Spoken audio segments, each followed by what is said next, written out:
Hello everyone, हम करते हैं क्लास 9 चैप्टर 4 जिसका नाम है structure of the atom. Basically जो एटम्स एंड मॉलिक्यूल्स हैं वो fundamental building blocks of matter होते हैं।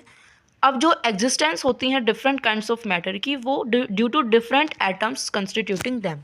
जैसे कि लिविंग बॉडी है, उसकी जो स्मॉलेस्ट यूनिट होती है वो होती है सेल, ये हम सबको पता है।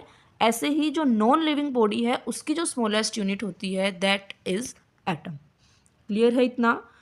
तो जैसे जो ये चैप्टर है हमारा स्ट्रक्चर ऑफ द एटम, इसमें हम स्टडी करेंगे कि जो सब एटॉमिक पार्टिकल्स हैं वो क्या होते हैं, और जो सब एटॉमिक पार्टिकल्स हैं उसके बारे में तो स्टडी करेंगे, साथ में जो डिफरेंट मॉडल्स हैं that have been propose to explain how this particles are arranged within the atom.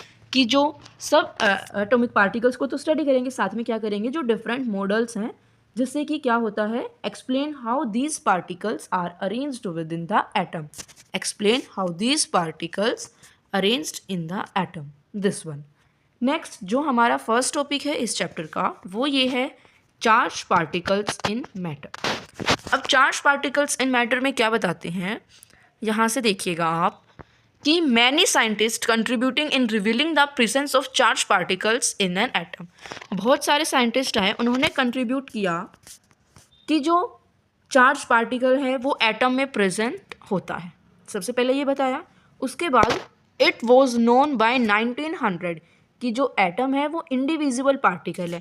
अब एटम इंडिविजिबल पार्टिकल तो है, बट वो क्या कंटेन करता है, एटलीस्ट वन सब एटॉमिक पार्टिकल। एटलीस्ट सब एटॉमिक पार्टिकल को क्या करता है, कंटेन करता है। अब सब एटॉमिक पार्टिकल क्या बोला इन्होंने, the electron identified by J Thomson.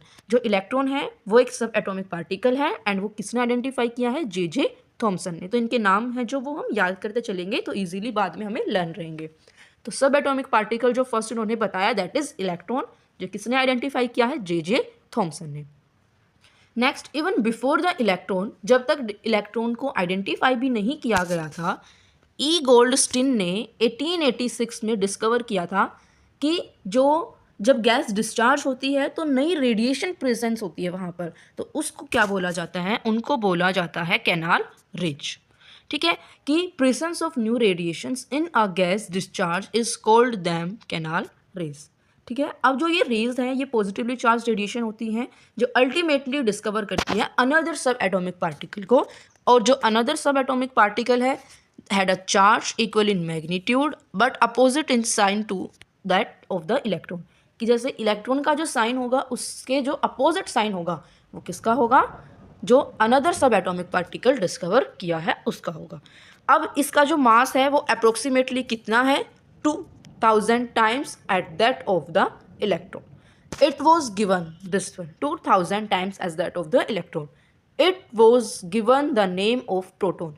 पहला सब एटॉमिक पार्टिकल जो है दैट इज इलेक्ट्रॉन, दूसरा सब एटॉमिक पार्टिकल्स जो है दैट इज प्रोटॉन। क्लियर है इतना? पहला जो है वो है इलेक्ट्रॉन, दूसरा जो है वो क्या है, नेम ऑफ प्रोटॉन। ठीक है, उसके बाद जनरल में जो इलेक्ट्रॉन है उसको हम स्मॉल ई से रिप्रेजेंट करते हैं। ठीक है, और उस पर जो साइन होता है दैट इज नेगेटिव, एंड जो प्रोटॉन होता है उसको हम पी से रिप्रेजेंट करते हैं, एंड जो उसका साइन होता है दैट इज पॉजिटिव। क्लियर है इतना कि electron is represented as E negative and proton is represented as P positive. अब जो मास ऑफ प्रोटॉन उसको तो 1 यूनिट लेके चलते हैं, और जो इस पे चार्ज होता है वो कितना होता है, +1 होता है। नेक्स्ट, जो इलेक्ट्रॉन का मास होता है उसको हम कंसिडर करके चलते हैं नेग्लिजिबल। ठीक है, और जो चार्ज होता है उसको हम कंसिडर करके चलते हैं -1। मतलब जो उसका चार्ज होता है इलेक्ट्रॉन का वो -1 होता है, और जो मास है वो नेग्लिजिबल होता है, बट प्रोटॉन का मास जो है वो कितना होता है, 1 यूनिट, और जो उसका चार्ज होता है वो कितना होता है, +1। इतना क्लियर है आप सभी को? ठीक है, अब उसके बाद 2 क्वेश्चन हैं हमारे। पहला तो है व्हाट आर कैनाल रेज। तो कैनाल रेज क्या है ये हमने देखा कि presence of new radiations in a gas discharge, he called them canal rays. These rays are positively charged radiations. कैसी हैं ये? positively charged radiations हैं, जो कि क्या करती है, ultimately जो another subatomic particle है उसको discover करती है, and that is proton. Clear है कि canal rays क्या होती हैं? उसके बाद जो नेक्स्ट क्वेश्चन हमारा आता है वो है if an atom contain this one, if an atom contains 1 electron and 1 proton will it carry any charge और नोट। कि एक एटम है और वो कंटेन करता है एक इलेक्ट्रॉन और एक proton, will it carry any charge और नोट, क्या वो कोई चार्ज को कैरी करेगा या नहीं करेगा, ये हमें बताना है। तो आप ये देखो कि जो इलेक्ट्रॉन है उस पर नेगेटिव होता है, जो प्रोटॉन है उस पर पॉजिटिव होता है, तो प्लस माइनस मतलब ये आपस में क्या हो जाएंगे, कैंसिल हो जाएंगे, तो मतलब इन पे कोई भी चार्ज नहीं रहेगा तो जीरो हो जाएगा, तो किसी भी चार्ज को ये कैरी नहीं करेंगे। ठीक है, तो ये हमारे दो क्वेश्चन थे।